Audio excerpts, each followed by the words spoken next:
You never knew what you were going to face. You were with a bunch of women that could handle anything.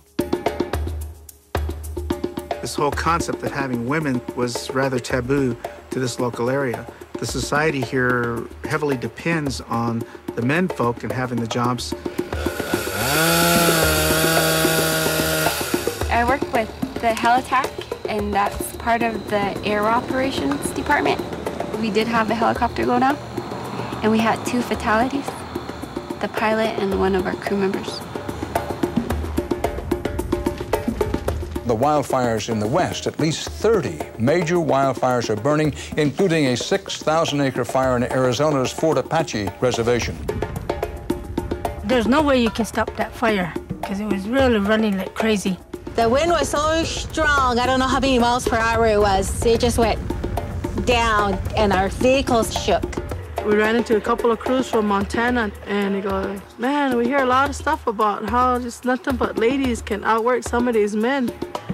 And we're like, yeah, pretty much can. We bypassed everybody on that crew, up that mountain, down, back up. And then when we got there, everybody was asking, who are you? Who are you? And we're like, White Mountain Apache, Apache 8. Thank you very much.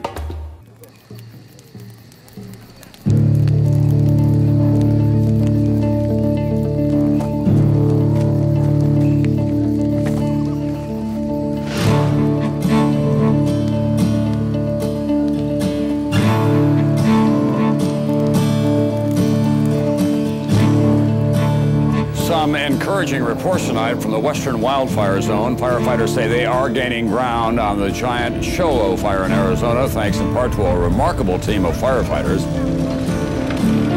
A phone call in the middle of the night is routine for 51-year-old Cheryl Bones. Since 1976, Bones has been crew boss for Apache No. 8, and that means travel, often for weeks at a time. 21 days without a break, 90 hours a week on the line. They have a reputation for killing the toughest of fire. By reservation standards, where jobs are scarce, the pay is good.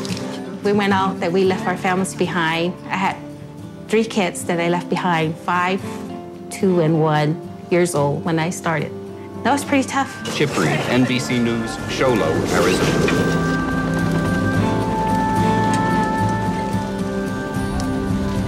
You never knew what you were going to face. You were with a bunch of women that could handle anything. My people respect me because I'm putting my life on the line to protect what is ours, the beauty of the reservation.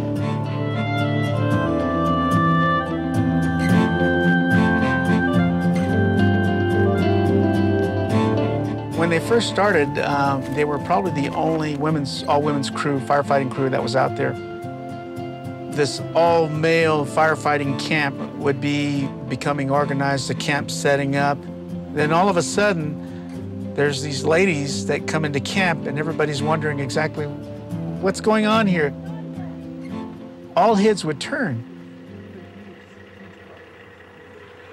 We ran into a couple of crews from Montana, and they go, man, we hear a lot of stuff about how just nothing but ladies can outwork some of these men. And we're like, yeah, pretty much can. Their original title was Apache 6. In 74, 75, they were looking for dependable individuals, and they found out that the women were very dependable over the men crews that they had. The gentleman who thought about pulling together a woman's firefighting crew, he went ahead and took that thought over to the tribal council. It was an uphill battle. The public was not open to women firefighters. We had to fight for the right to fight fires, I mean, as women. Since I was like outspoken and really aggressive, they made me the Apache 6 crew leader. We did not know if they were going to even issue us the proper equipment, like, yeah, right, I don't think so attitude, you know?